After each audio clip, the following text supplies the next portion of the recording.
Hey there, I'm Sully, and as always, welcome to the Gun Club. Alrighty, a little bit of a change of pace from what we usually do tonight. We're going to be going over some of the details, best I've been able to put together between last night and today, from the incident that occurred up in Lewiston, Maine last night. For those of y'all who haven't heard, we had an active shooting situation go on in Lewiston, Maine last night, multiple locations. We'll get into all the details of it. Um, I don't want to glorify or hyperbolize it. I don't want to make any more of it than what it is. I honestly debated doing this stream at all today or using this topic at all today, but I had actually planned on going into a situational awareness discussion. And with situational awareness being what it is, I had chosen that topic based on, a lot of the rumors we're hearing about various people running around in our country these days. So I figured that, well, being a little bit of extra situationally aware, going over that situational awareness for public places, having a game plan, knowing what's going on, being aware of what's around us can pay big dividends. Little did I dream at about 9 o'clock last night, this event comes across my desk, and, well, let's just say it kind of ties in. Additionally, I'll let you know I usually have a general policy. I will not name or picture the shooters involved. However, I'm going to depart from that usual policy or rule, my personal rule. And the reason I am, quite frankly, is the gentleman is still on the loose. The shooter is still on the loose, and therefore, I figured naming him, shaming him, putting his picture out there, if it helps catch him, if it helps bring him to justice, if it helps get some closure for these families, I'll do it. We're going to go over a little bit of his background. We're going to go over some of the information I've been able to yield. Again, right now, a lot of this is very, very preliminary. We're getting the earliest news that I can. I'll be honest with you, I've got another screen running here with a continuous ticker on it, trying to update any news, any numbers, any details, anything I can find more about it than what we have. Again, right now, with the suspect still being on the loose, there is quite a manhunt going on around Maine, as well as the whole general Northeast right now. The reason being is, well, he's had 23 hours with which to, escape, so he could be anywhere within 23 hours of there. We look and figure how far can you go in 23 hours? You put that distance on a map, you draw a circle, and that's where he is. Now, given the fact that, his vehicle was found, we know a little bit about his direction of travel, but again, we don't know everything, and we'll get into, again, some of the details as we go further into this. If you have been under a rock, or you missed it, or you were at work all day, or you just didn't hear, you didn't watch the news, whatever, hey, I don't blame you. I'll give you the quick and dirty on it. 40-year-old male has been named as a person of interest in a multiple location mass shooting event that occurred on the evening of October 25th. So this went down last night. The individual does have both military as well as civilian weapons training. He's been said to be an instructor, also member of the Army Reserve. So possibly, again, has some degree of training, some degree of marksmanship. He did use an AR weapon, AR platform weapon, it appears from what we saw in the video. And it appeared from what I could see, he was somewhat comfortable and competent with this AR platform weapon. He was using that like a pro. He was not the least bit uncomfortable working with that platform of weapons. So it is what it is. We've got somebody with an AR potentially, who is quite skilled with an AR potentially, who's got some military training, some survival training from the reserves. Now, he didn't have any active duty deployments that we could find, nothing along those lines. But again, this is more than your average Joe who picked up an AR at the sporting goods store last month. This guy's got a little bit of experience with it.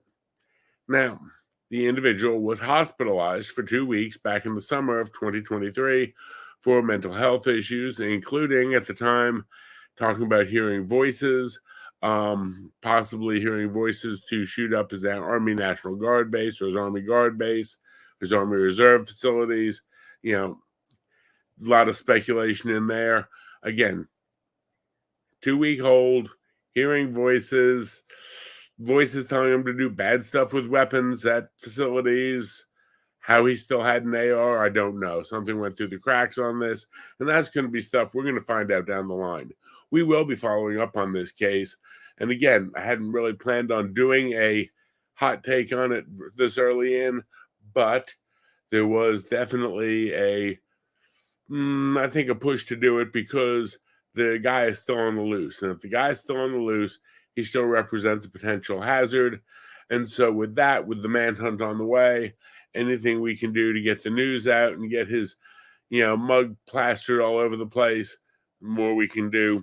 Hey, maybe someone sees him. Maybe, I don't think we have that great a circulation. I know, hey, we've got 6 in the Rumble chat right now. We've got, Miss Minnie Mel has crawled out from under her rock today, so that's always nice. I don't know whether you crawled out from under your rock or crawled out from under your job, but okay. But, again, people haven't heard, or I heard something happened in Maine. Yeah, it did. So, again, we're going into this. And a little bit of the reaction to this, too. We're going to definitely touch on that. Now, the suspect did flee the area afterwards in a white Subaru Outback wagon, possibly 2010 to 2014. However, that vehicle has been located in Lewiston, Maine. It's about 8 miles southeast.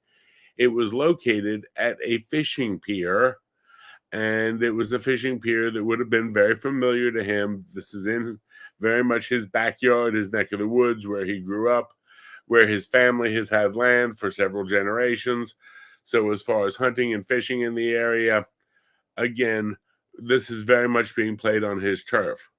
And that's definitely something that the responding SWAT teams, the FBI SWAT, and Coast Guard, all the people out there looking for him, definitely have to take into account because they are playing it on his turf. He could well have planned and prepped this well in advance. He may well have a place to bed down. He may well know of a rock outcropping where he's got really good cover and concealment, and he may have supplies stashed there for all we know. We don't know what he's done. Again, the fact that he hit 2 places in very rapid succession and then took off, left his vehicle at a fishing pier, and then from there, he's obviously moving, and this tells me it's planned. It's orchestrated. The shooter, again, we can look at some of the different mass shooters where this plays out. You look at Uvalde, for example. That was a spur of the moment. He tried to pull into the school. He wrecked his car.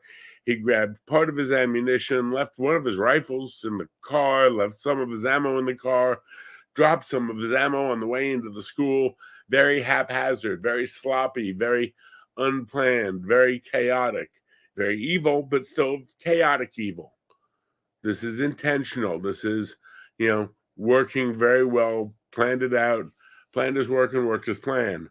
Now, again, not trying to glorify it in any way, shape, or form, but when we're dealing with these people, it's something that we as responders look into as far as, okay, what was this? Was this a spur of the moment, or was this a very well-planned event? With it being a very well-planned event, they've got to use a higher degree of caution. They look at the talents or the abilities or the skill level of the person they're hunting down. How good is he? Well, he did pretty well as far as his shooting counts at both locations. So again, he's very familiar with his rifle. He knows his weapon. I hate to say it, this is why good guys with guns go and train so much. Because for him, busting in the door of the bowling alley with an AR was nothing. It was very simple to him. It was very within his comfort level. Something he may, handle that weapon on a regular basis. So therefore, it was as natural to him as getting in the car and driving. And that's a big hazard. So again, we've got the vehicle's been located. We don't know what he's driving now. We do have a picture of him His name is Robert Card, C-A-R-D.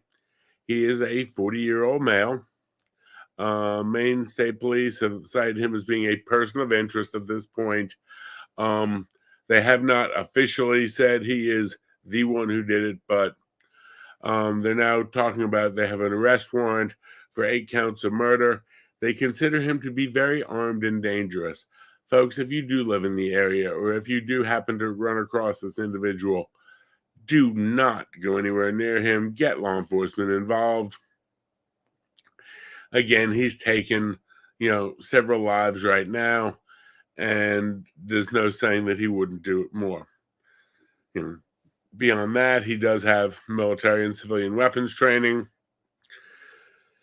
Law enforcement may be out of their league to an extent. So, I'm not saying FBI SWAT would be, but I'm sure the town of Lewiston, nothing against their guys, but I'm pretty sure the mess he made up there and the actions he took up there gave the town of Lewiston and the county PD more than they could handle right from the jump. And we've definitely seen that. Not that they could do much more. If he's moving and he's moving quickly, they're going to be a half step behind him. That's why I always say if we're in public places, I don't like to go places I can't carry. I don't like to go to a restaurant where I can't carry. It's just a personal thing. I get my, grief about it on Twitter, and we've had, Twitter has been amazing with this, and we're going to cover a little bit of that in a bit. I guess it's X now, but whatever. I'm an old fart. The timeline of our little event. At 6:56 last night, they get a 911 call from Spare Time reporting there was an active shooter there, a man shooting the place. Now, this was a bowling alley. He went in and basically started running amok with the rifle, shooting people. We don't know how many were actually shot or wounded or killed there.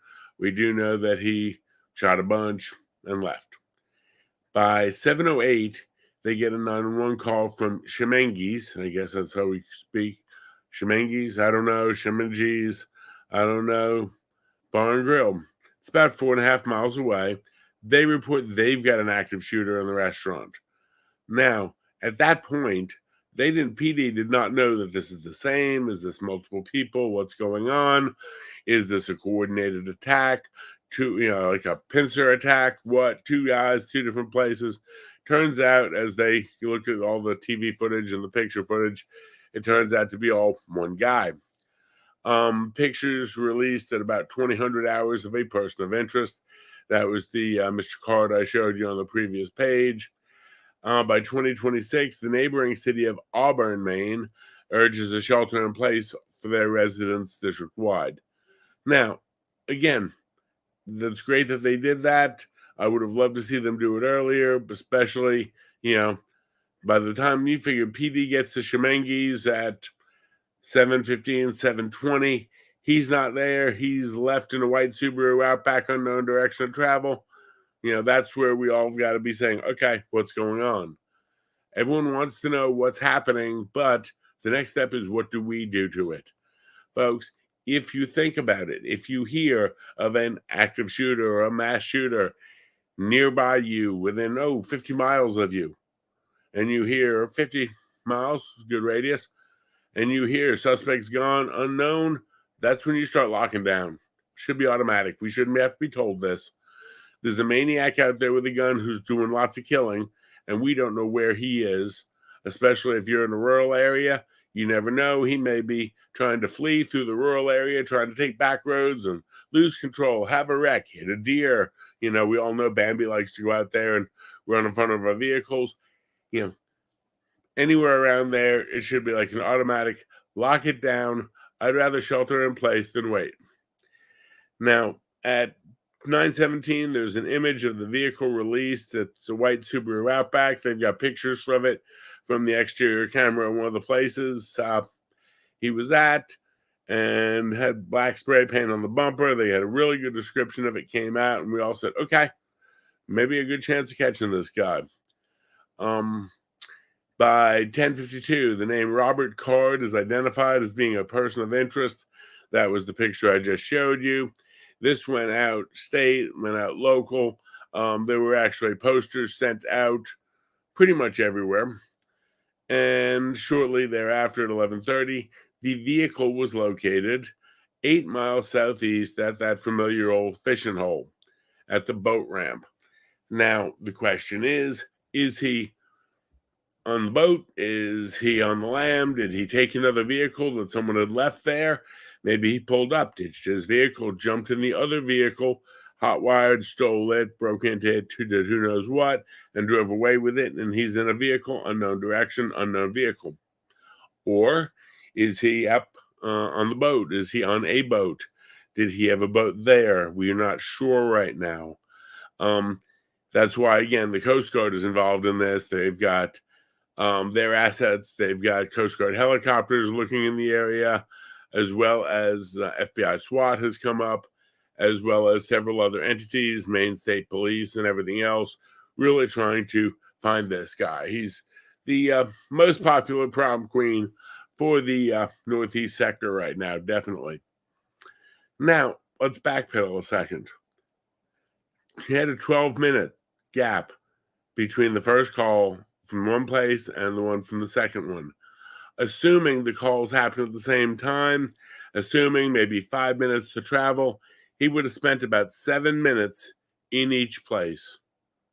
And boom, boom, been gone.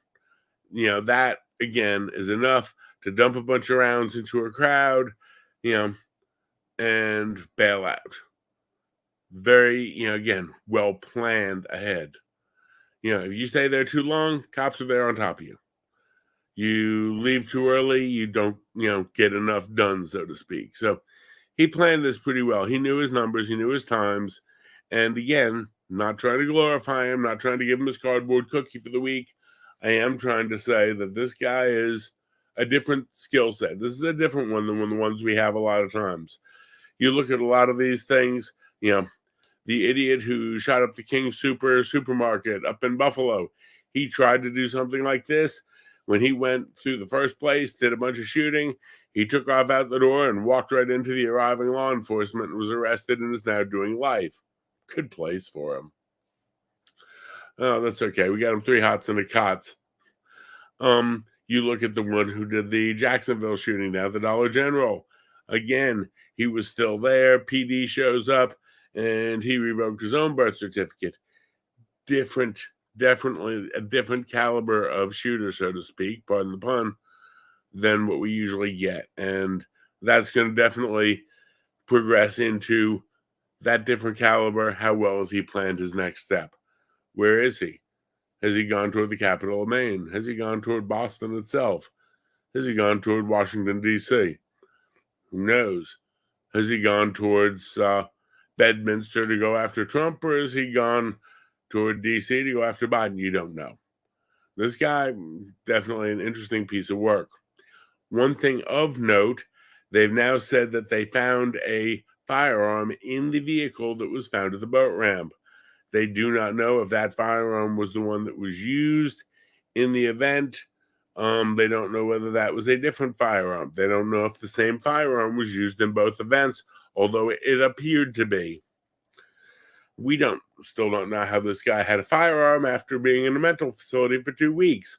Look, if he's hearing voices and he's hearing voices telling him to do bad things, I'm not making fun of him. I want him to get all the help he needs. Just do me a favor. Leave the firearms alone. Pick up his firearms, swap it out for some help. We can work with that. There, in my opinion, is a major disconnect somewhere that allowed this gentleman to still have access to pew-pews. That should not be happening. And that is one of the big issues we're seeing. Now, as we go a little further with this, there is, of course, the joy of what we'll call the Twitterdom. And in trying to get information on this, I was in the Twitterdom very heavily last night.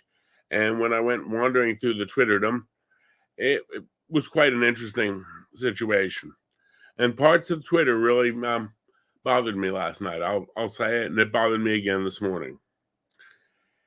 Do I personally want anyone to be murdered, killed, shot, mass shot? No. Does any decent human gun owner want that? No. Do I personally believe that the AR platform is responsible for this gentleman's actions? No. Have news for you. I've got an AR right over here in the corner of my office. It sits there all day. It's very lazy. It has yet to jump up and decide to load itself or go out and do anything bad. However, if someone breaks into my office when I'm sitting in here, I've got some bad news for them. I enjoy working on and tinkering with and building AR platform rifles. There's nothing a problem with that, or there shouldn't be anyway, any more than there is problem with someone restoring sports cars or restoring a 69 Corvette or building a souped up Dodge Charger or Shelby Mustang. I mean, you could say I don't need an AR. Why does anyone need a Shelby Mustang that'll do 180? You don't. So again, it is what it is. It's my hobby. It's my tinker with. And, I don't see why we should have an issue with it. However, the minute this comes out that this is an AR platform rifle, the rush to call for gun control, gun bans, magazine bans, etc., etc., etc., comes flying. And to me, it's a little bit ghoulish. It really is. I will just share with you what was going on last night on Twitter. This is in the shadow. Last night, they were talking of 22 dead and 50 to 60 injured. As of today, we're saying 18 deceased, 13 injured. And there's a question on the 13 injured. Possibly the 13 actually went to the hospital. There may have been some that were injured above that 13 that didn't go to the hospital, didn't get counted. Again, when you look at the difference between the 50 to 60 injured and the 13 injured, where could that be? Well, so-and-so got hurt by a little bit of glass, or they fell and tripped and got some bruises, but they weren't going to go to the hospital in the midst of a mass shooting when the ER was absolutely covered up. Remember, this is a small town, so their hospitals, their resources, their trauma resources, their EMS, their fire service was all maxed and taxed. So the number 13 injured may go back up a little bit. And again, last night it was 22 dead and 60 injured, 22 dead, 50 injured, very common. Today, they're saying, okay, we've got 18 deceased. About half the families have been notified at this point. We've got 13 or so injured. They've already got people, some of them being released from the hospital, so that's really positive for them. And we may have a couple of those injured, unfortunately, succumb to wounds down the line and change that number 18.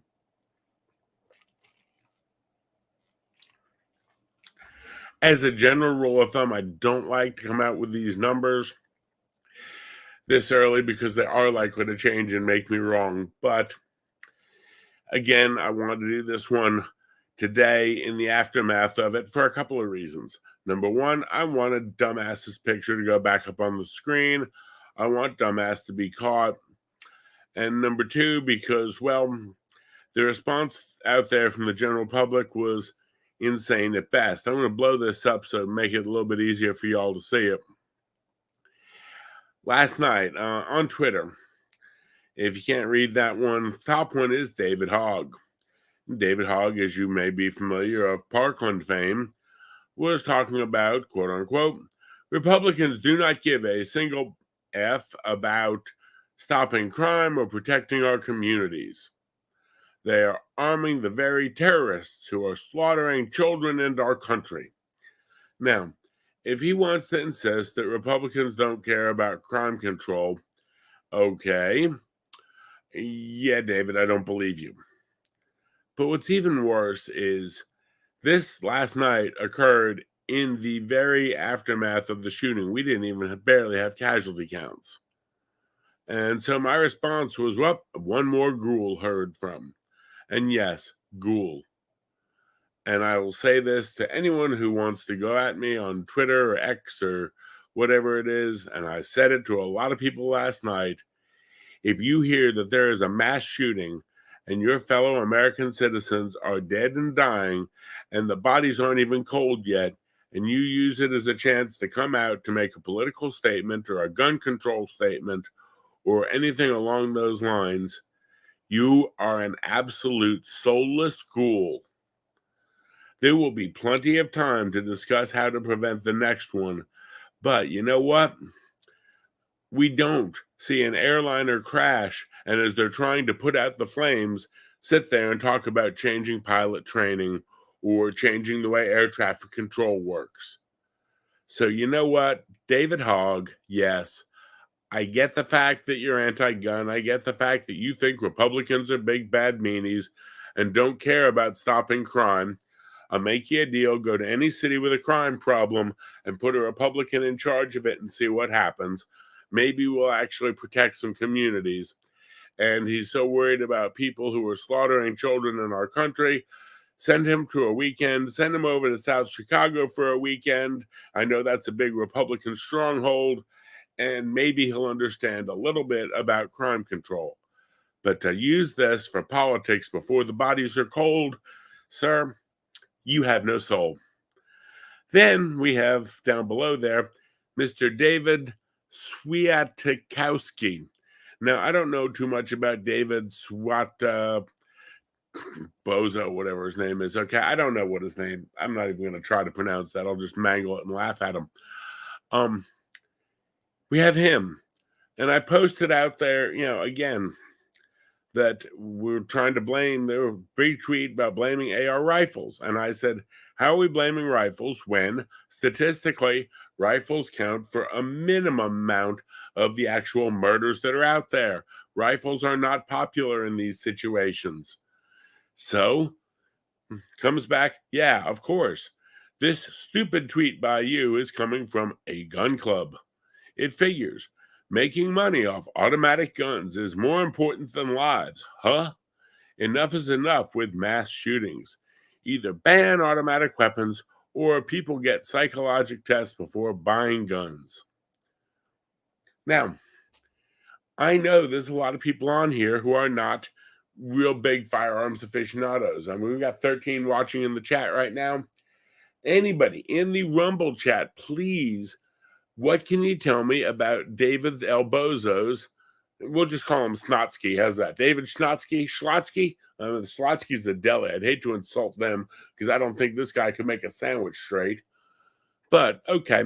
Tell me about Schlotsky or Schwatsky's or Schnotsky's profile here. He's a Jets fan. He's a Mets fan. So chances are he's from somewhere up around New York. Now, I understand if he's a Mets fan, he may be having a little bit of a rough year. Okay, fine. I get it. Maybe he's a little bit distraught, a little bit distracted. And I understand if he's a Jets fan, but I grew up in that area.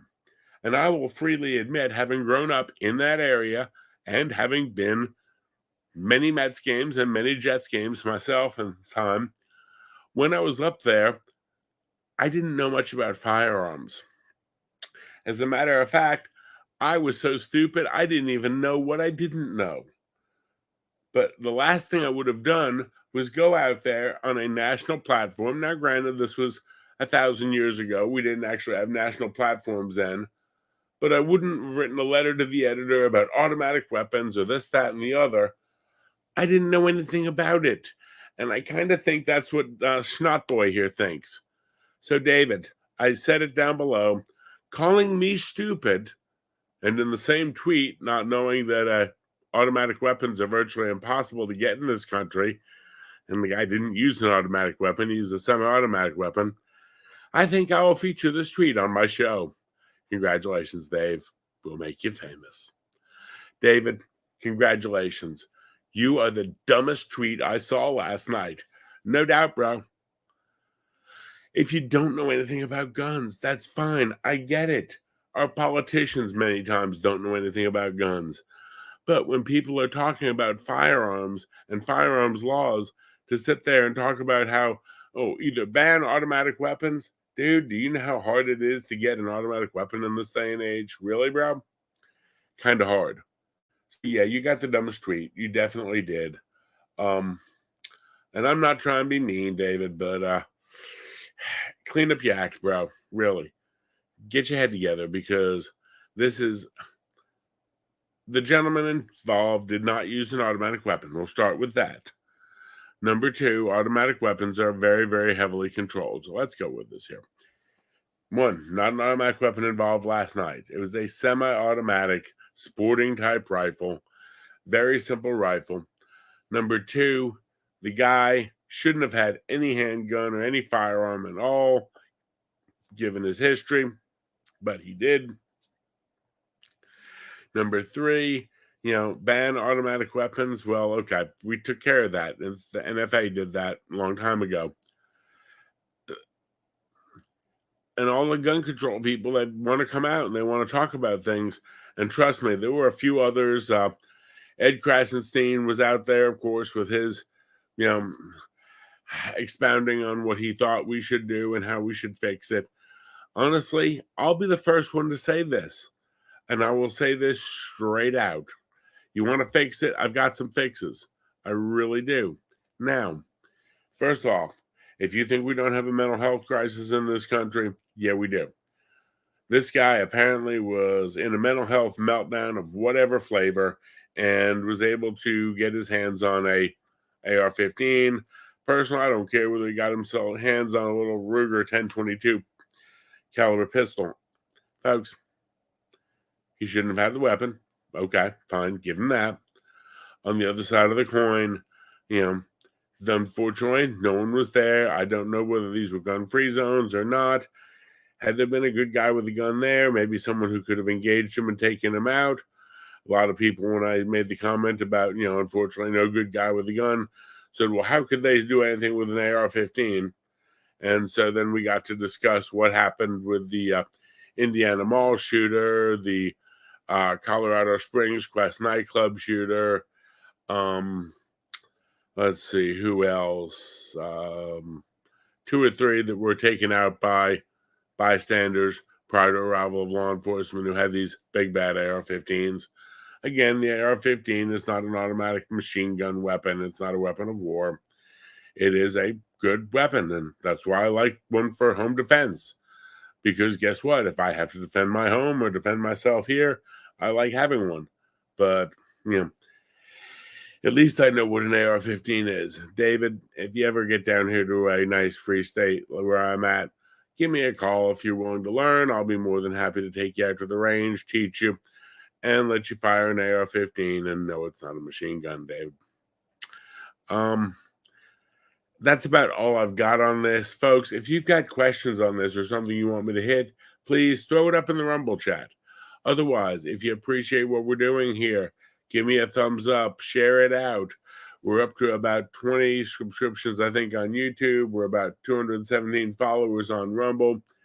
Again, little by little, the channel is growing. And as I mentioned last time, I've got plans, hopefully, once we get up, I'll say about 500, maybe do a drawing and start giving out some of these little wonderful tumblers we got from our lovely friends over at Southern Sisters Crafty Creations. They're kind of nice about making them for us, and they are unique, one-of-a-kind items. So definitely, I love them for gift items. I love them for doing custom work for us. And as always, if Miss Minnie is in the chat, I don't know if she's still here or not. She did say she crawled out from under her rock and her job, but you got to give her props for her lovely work on making these, because there she is. That's right, Miss Minnie's in the house, folks. Alrighty, well, folks, that's about all I've got on this. Again, I'm going to keep a little bit of a watch out going on these things and see what we come up with. I will say, given the situation right now, if you live in the area, please lock your doors, lock your windows, bring your animals inside, be ready, for whatever may go on. We don't know. We don't know where this guy is, and it kind of bothers me a little bit just because of the fact that, he is dangerous. There's no doubt in my mind he's extremely dangerous. We don't know if he's still armed. You have to assume he is, maybe with a sidearm. He may have been in such a rush trying to get into a boat or hotwire something or do something. He may have forgotten to grab his long gun, or he may have decided to ditch that long gun. He may have another one with him. I don't know. So we've got to assume he's armed and extremely dangerous, and keep thoughts in prayer for the town of Lewiston. Small town America, 60,000 people, going through what they thought would never happen. Because I'll promise you, if you ask any one of the people at either one of those restaurants or anyone in downtown Lewiston at 4 o'clock yesterday afternoon if they'd ever have a mass shooting there, they would have told you no. If you had asked any of the people who went bowling last night when they were walking in the door, what's the chance we're going to have a mass shooting in here tonight? They'd have laughed and said, absolutely not, no, never. But, it is what it is. I hate to say it. I feel bad for the people involved. I feel bad for the facilities involved, the stores involved, the businesses. I feel bad for the family members of even this guy because, it is what it is. And we can't blame his family members for his actions. That's not fair. I know the family members have reached out to him, tried to get a message out as far as telling him to do the right thing, turn himself in. And we may find out more. If he turns himself in, he may make a statement. If he does not turn himself in, or if he either does something to himself and injures himself, or if he is taken out by law enforcement, we may never know what the motivation or whatever is going on. We're going to be finding out more. Maybe they're going to search his house. I'm sure they're working on that right now.